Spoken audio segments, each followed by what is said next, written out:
യാതൊരു കുറവുണ്ടായില്ല. ആ ഡ്രൈവറെയാണ് ജാഗ്രത കുറവുണ്ടായത്. അദ്ദേഹത്തിനെതിരായിട്ട് മുമ്പ് ഇതേപോലുള്ള പ്രശ്നങ്ങൾ ഉണ്ടായിരുന്നു ആ ഡ്രൈവർക്ക്. അപ്പോൾ ആ ഡ്രൈവർ ശരിയല്ലാത്ത രീതിയിലുള്ള ചില ആംഗ്യങ്ങൾ കാണിച്ചതിൻ്റെ ഭാഗമായിട്ട് വന്ന പ്രശ്നം അത്. അപ്പോഴാണ് ചോദ്യം ചെയ്യാൻ പോയത്. അതിൽ വേറെ ജാഗ്രത കുറവൊന്നുമില്ല.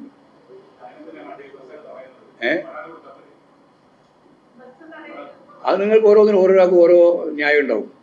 ചില ആളെന്തുകൊണ്ടാണ് അപ്പം തന്നെ തടയാതിരുന്നത് എന്ന് ചോദിച്ചാൽ അതിന് നമ്മളോട് പറയാം.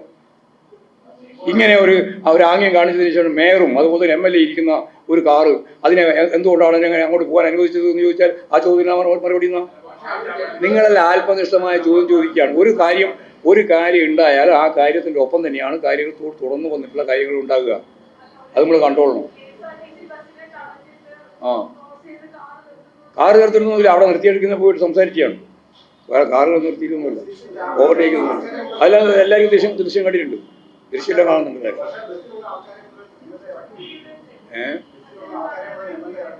ഇറക്കി വിട്ടിട്ടുണ്ട്. അതില് അപമാനിക്കുന്ന പ്രശ്നം അതുകൊണ്ടാണ് ഇടപെട്ടത്. ആ ഇടപെടൽ വേണ്ടി തന്നെയാണ്, ഇടപെടുകയും ചെയ്തിട്ടുണ്ട്.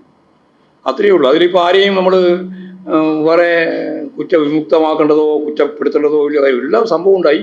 ആ സംഭവത്തിൽ അപ്പോൾ തന്നെ ഇടപെട്ടപ്പോൾ സ്വാഭാവികമായിട്ടും കാര്യങ്ങൾ മനസ്സിലായി, കേസ് പോയി. അത്രയേ ഉള്ളൂ. നടപടി വേണം. എന്ത് നടപടി? എന്നാ പരാതി? അല്ല, എന്നാ പരാതി? എന്താ അവമാനിപ്പിച്ചിട്ടില്ല എന്ന് പറഞ്ഞാൽ പരാതിയാവുമോ? അവമാനിച്ചു എന്ന് പറഞ്ഞാലേ പരാതിയാവുള്ളൂ. പിന്നെ അവമാനിച്ചു എന്നുള്ള പരാതി, അവമാനിച്ചിട്ടില്ല എന്നുള്ള പരാതി രണ്ടെണ്ണം വന്നാൽ ഉറപ്പല്ലേ അതെടുക്കൂലെന്ന്? വെറുതെ പറയുന്ന ട്രിപ്പോണ്. അതില്ലേ ബസ് അത് തടഞ്ഞിട്ടാണല്ലോ ചോദിച്ചത്. അതെല്ലാവരും കണ്ടതല്ലേ ചോദിക്കുന്നത്. സ്ത്രീകൾ ഉൾപ്പെടെയുള്ളവർ പോയി ചോദിക്കുന്നത് എല്ലാവരും കണ്ടെയാണ്. അതിൽ പിന്നെ പറയാൻ പ്രശ്നം. ശരിയായ രീതിയിലുള്ള അന്വേഷണം നടത്തട്ടെ. ഇനി അന്വേഷണം നടത്തിയൊന്നും ശരിയല്ലെങ്കിൽ പോട്ടെ. നമുക്കെന്നുണ്ടിപ്പോൾ ശരിയായ രീതിയിൽ കാര്യങ്ങൾ അന്വേഷിച്ച് പോകുന്നതിന് നിങ്ങളെന്തിനാ തടസ്സം നിൽക്കുന്നതെന്ന് വേണ്ടല്ലോ. തടസ്സം വേണ്ട. അല്ലെങ്കിൽ എപ്പോൾ ഫോൺ കുറഞ്ഞു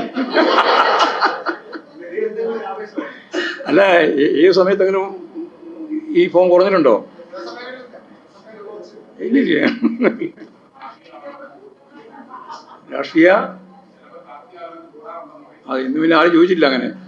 അതുകൊണ്ട് കൂടി അപ്പോൾ താത്വികമായി എന്തെങ്കിലും പറയേണ്ടി വരുന്ന ഘട്ടം വരുമ്പോഴല്ലേ വേണ്ടു അല്ലേ? അത് നിങ്ങളാരും ചോദിച്ചില്ല. എങ്ങനെ ചൂടാണ്? റിസൾട്ട് ദേശീയ തലത്തിലോ?